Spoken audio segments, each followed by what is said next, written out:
বেড়াপোষনা এক শান্ত গ্রাম। গ্রামটি সুন্দর তবে কিছু রহস্যময়। যেখানে বাস করত একটি মেয়ে, নাম জেসি। জেসি ছিল একদম সাধারণ, তবে তার চোখে একটা অদ্ভুত দীপ্তি ছিল। গ্রামের সবাই তাকে ভালোবাসতো, কিন্তু কিছুদিন পর থেকে অদ্ভুত কিছু ঘটতে শুরু করলো। এক রাতে জেসি ঘুমাতে যাওয়ার আগে তার মায়ের কাছে শুনছিল এক পুরনো কাহিনী। কাহিনীতে বলা হয়েছিল গ্রামটির কাছে এক পরিত্যক্ত বাড়ি আছে, যেখানে একজন মহিলার আত্মা বাস করে। বলা হয় রাতের বেলায় কেউ যদি বাড়িটির কাছে যায় তবে সেই নাকি ফিরে আসে না। জেসি সেই গল্প শুনে হাসলো।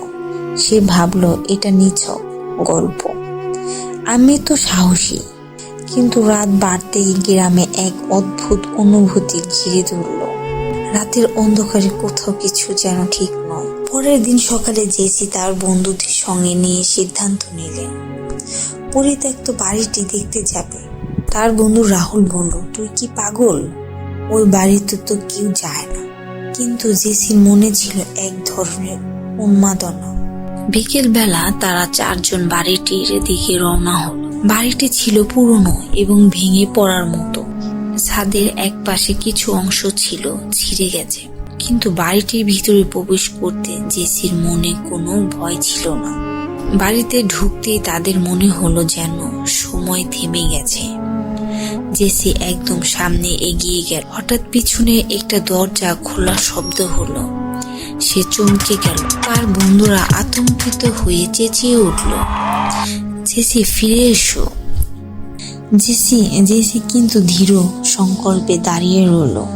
সে দেখলো একটা পুরনো ছবির প্রাচীর, যেখানে একটা মহিলা দাঁড়িয়ে আছে। মহিলার মুখে একটা অদ্ভুত হাসি নিয়ে তাকিয়েছিল। জেসি ভয় না পেয়ে বলল, আপনি কে? মহিলাকে দেখতে বলল, এখানে এসো, তোমার জন্য আমি অপেক্ষা করছি। জেসির মনে এক ধরনের অদ্ভুত আকর্ষণ কাজ করতে লাগলো। সে পা বাড়ালো। হঠাৎ বাইরে ঝড়ো বাতাস শুরু হলো। রাহুল ও অন্য বন্ধুদের চিৎকারের আওয়াজ এলো। জেসি বুঝলো তার বন্ধুরা ভয়ে কাঁপছে, কিন্তু সে স্থির দাঁড়িয়ে রইল। মহিলার দিকে তার আকর্ষণ বাড়ছিল। এক পর্যায়ে মহিলা বলল, তুমি কি আমাকে সাহায্য করতে পারবে? জেসি ভাবলো, কিভাবে? মহিলা বলল, এখানে একটি দুঃখ আছে যা আমাকে মুক্তি দেয় না। জেসির মনে হলো হয়তো সে কিছু করতে পারে। সে বলল, আমি চেষ্টা করব।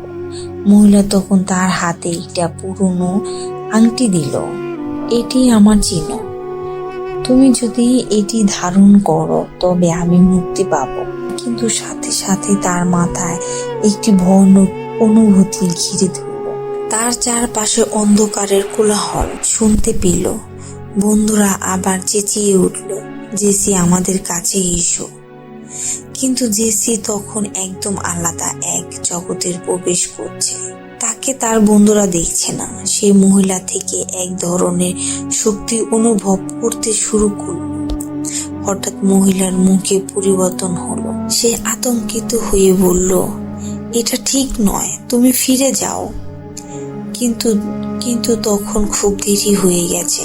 আংটিটি পরার পর জেসির মনে এক অদ্ভুত শক্তি প্রবাহিত হতে শুরু করছে। রাহুলের আওয়াজ দূরে শোনা যাচ্ছে, জেসি দ্রুত চলে এসো। কিন্তু সে আর ফিরে আসতে পারছে না। সে বাড়ির ভিতরে প্রবেশ করতে লাগলো। বাড়িটি আরো অন্ধকার হয়ে গেল। জেসি বুঝতে পারলো সে ট্যাপ হয়ে গেছে।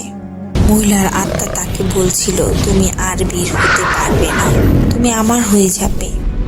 জেসি ভয় পেয়ে চিৎকার করতে লাগলো, কিন্তু তার গলা থেকে আওয়াজ বের হচ্ছিল না। হঠাৎ বাড়ির সমস্ত আলো নিভে গেল। শুধু একটি লাল আলো জ্বলছিল, যা ধীরে ধীরে তার দিকে এগিয়ে আসছিল।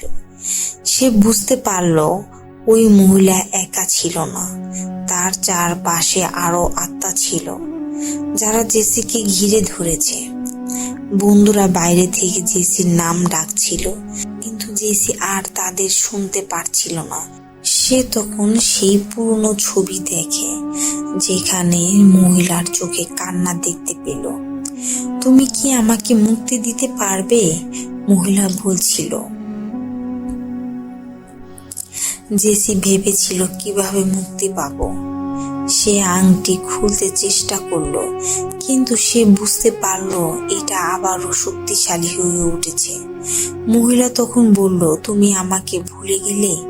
আমি তোমাকে কখনোই ছাড়বো না। হঠাৎ ঘরের মধ্যে এক শীতল বাতাস প্রবাহিত হলো। জেসির মনে হলো সে কোথাও হারিয়ে যাচ্ছে। তখন সে প্রার্থনা করতে লাগলো, মা, আমাকে সাহায্য করো। তার বন্ধুরা বাইরে হতাশ হয়ে দাঁড়িয়েছিল।